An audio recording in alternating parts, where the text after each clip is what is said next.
Mate, see, looking at your past and when you were on Britain's Got Talent and seeing the person that was there versus the person that is here now. Yeah. It's such an incredible progression to see. Because, like, if you looked back in that first show and thought, you know, you're looking at your demeanor, you're not maybe as confident. Aye. And now you look at you and you're fucking killing it. Aye. Is that not awesome?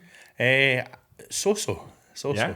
It's a bit mad. So, a lot of people do realise, but I was like gigging loads and loads and loads before I'd done Britain's Got Talent, and then I always swore I would never do a show like that.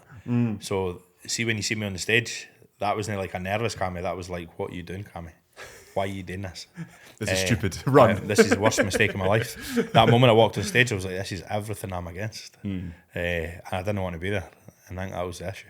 Why did you not want to be there? Because in my head, I always said, right, if I become a dad, I would do one of these shows, and that would be like my last kind of whack at the industry, essentially. Wow. So and my wee girl was only 3 days old at that point. So when I went on it, I thought in my head, I was like, this is like D-Day. This is like, if this doesn't work out and all the buzzers go off, that's my music dream over. And in my head, I'd put like that pressure on myself that I was like, I'm done with music after. Because I always said that if I was to become a dad, I'd go and get a real job. Because music, being a musician, is quite inconsistent. So I didn't want to do it. And so when I stood on that stage, I was like, this is it. If this goes to pot, I'm screwed. Aye. Yeah. 100%. Aye. Yeah. So that was where the nerves were. It wasn't about the playing in front. I'd already played in front of thousands of people before. So I was just glad when it was all over.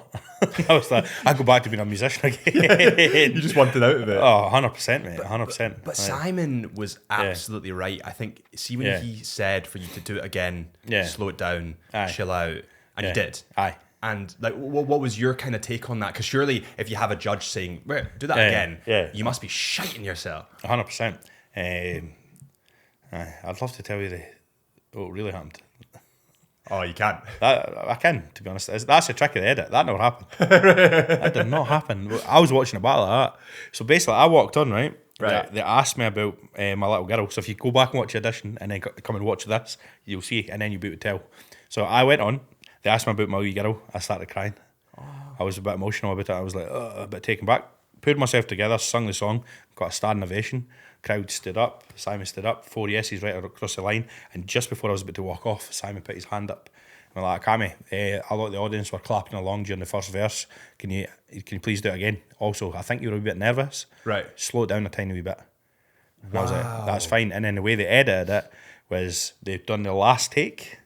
Took the effects off my vocal, put my guitar at the time, then cut to Simon putting his hand up saying, you're a little bit nervous, can you slow down? And then cut to my first take where I got the 4 yeses, and then boom. Wow. They flipped the whole audition. And how wild is that? Yeah. That media can do that and the perception, because that can happen. It worked better for me. People were like, it was more dramatic and more a tale. So, but honestly, I remember sitting there and my mum was like, I've never seen you get nervous like that before. It was Mum, I walked on and got 4 yeses off this, like sung it once through and got 4 yeses. Yeah. That never happened. It looks like it did, but it didn't. I was like, that was a really good edit. Yeah. But no, they know what they're doing. They're no silly. And I was treated really well on the show. So good. Like they were honestly lovely people. So It's just so interesting how TV can have an influence like that. Like there was the Top Gear. I remember, you might remember this, but there was a Top Gear episode that got released and the Tesla broke down because it ran out of charge, but actually it didn't. It was just in the edit. But the impact that can subsequently have to a brand or an artist or whoever it is humongous. But I think for me, I probably worked in my favour because people generally wanted me to do well. So I showed like a vulnerable side essentially. So, but no, it was what it was, and it worked out good. So, is what you do now? Would you say for your daughter? 100%. I think when you become a father, or you just want to do everything. I want her to have every single opportunity. So so I'm hustling to do the best I can. So what do you think's changed in your head? Because you see a lot of, I'm friends with a couple of musicians or sports people or whatever it might be, and they come on the podcast. It seems to be when they have a kid, there's a almost like a primal flick. Aye, there was 100%. Yeah, everything you do from that point on has more purpose. It has more meaning because 100%. you're providing. Yeah. Did you feel that? Nah, I went for like being a musician to me was like the biggest like buzz in the world. I'd go on stage, sing songs, come off, get free beer, get a big party. It was like the best. It was like the best thing in the world, and I got to a point where I was actually getting paid to do it, and I was like, so it was like amazing. But then when Bonnie was born, I wasn't a jolly anymore. Like this was like, I was like, if I'm doing this, I'm doing it. And this is real. I'm going to make this my job. And once I got on a wee wave, I released a song about her.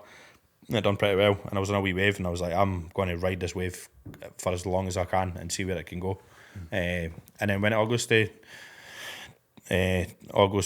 became the word I'm trying not to say. When August, fluff, right? That's not the right word. When August, shit. At least I kind of tried my hardest, and that's kind of. I didn't want to look back and be like, I had an opportunity there, and I never took full advantage of that opportunity. So. Do you think the first bit of the wave was Britain's Got Talent, or do you think because you were doing music before? I remember talking to Jamie. We were selling at venues before. Yeah, I actually never even told my management I was going on it.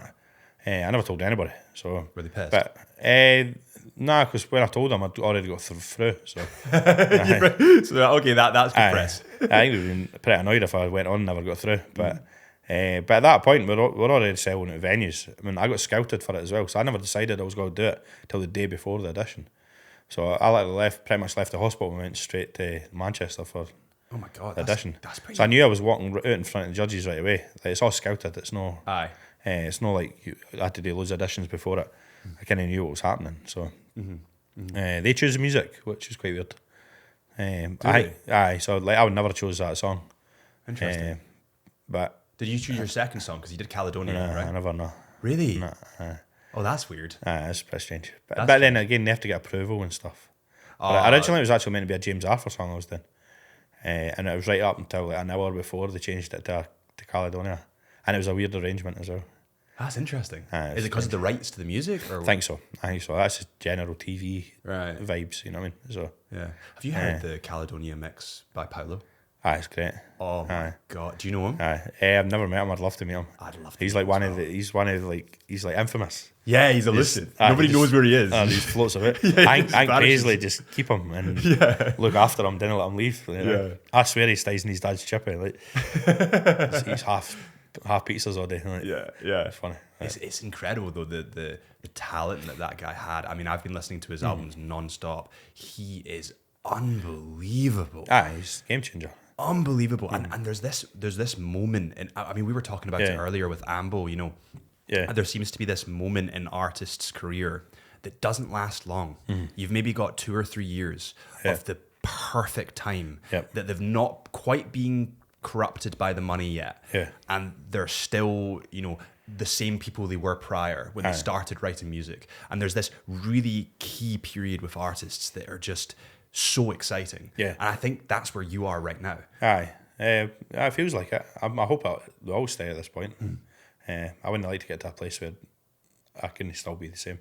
Well, some people are uncorruptible. Like you look at some people and they're just like, no, fuck this. I reckon Paolo's like that. He's a very stubborn guy. Like he's like never met him before, but the fact that he goes away, comes back with the best album ever, and disappears again. It never comes back. You can tell he's pretty much calling the shots. And if you look, a lot of artists, like if you go and look at song credits on, if you look at one of Luis Capaldi's songs, hypothetically, there's like 7 writers on every song. You go and look at Paolo's, this Paolo. Like he's just doing his thing. He's the guy. He's the guy. What's your writing process like? Just depends, to be honest. I wouldn't like class myself as like a prolific writer. I've maybe got 1 song a year, like what I would do myself in me. Pretty good yield. I'm pure. I can't seem to finish songs. Like I'll start them and I get distracted, and then that's it. And I'll sit there for ages. But I reckon I've got one a year in me, and then I've been writing with other people. I'm a big melody guy. Like I could pick out a hook pretty good, which is like the main bit. And I feel like my strength is selling a song. Like a lot of artists like love going into the studio and love playing live, but they hate social media. But I love social media. Like, I love the hustle of selling a song, but I can't really stand being in a studio. I find it quite weird. Interesting. Didn't like it. So I struggle to sing unless there's an audience. It's like I raised my game, which is weird. Like, so I think I'm like a writer's dream, because writers hate selling songs, but they can't find anybody to sell them. I love selling You're songs. the guy. I honestly, I love the hustle of like doing social media. I remember posting. I remember commenting in one of your videos, and it's like, I will do this video for you for free, because I loved the hook and I can't remember how it popped up in my feed. It was Pipes at Home, and it was the bagpipe melody. You were in Glencoe. I was like, mate, it's like Braveheart but modernized. That's a cool song, man. I do love it. I wish I put bagpipes in songs sooner. It's that. What do you think it is about bagpipes that resonates so much? I think it's just we go back to the Ambo thing. It's just a raw sound. That a lot of things when you recorded it, they get tweaked and everything. They get polished so much that it blends very easy. And I think there's a guy called Floyd Vanson who's an artist. He keeps saying there's art in imperfection. Like when something's not perfect, it pulls you. But so as a listener and a non-musician, when you're listening to something and there's a wee mistake there or something's a wee bit out of time, you wouldn't be able to pinpoint it and be like, that was out of time. But you know, your ear knows something wasn't right, so it pulls you back in. So when you're listening to like a 3.5 minute song and there's imperfections, it keeps you interested in the song without actually knowing. Does that make sense? Yeah. If something's so perfect and it's A to B, there's nothing pulling you back in, so you get bored of the song very quickly. Well, it's a bit like that AI music thing we were talking about. But that's exactly what... that's so perfect. So it doesn't hook you. Because there are no imperfections. Yeah, but then pluggers and radio presenters and people that put in playlists, they listen to that much music. They didn't listen to a song for A to B.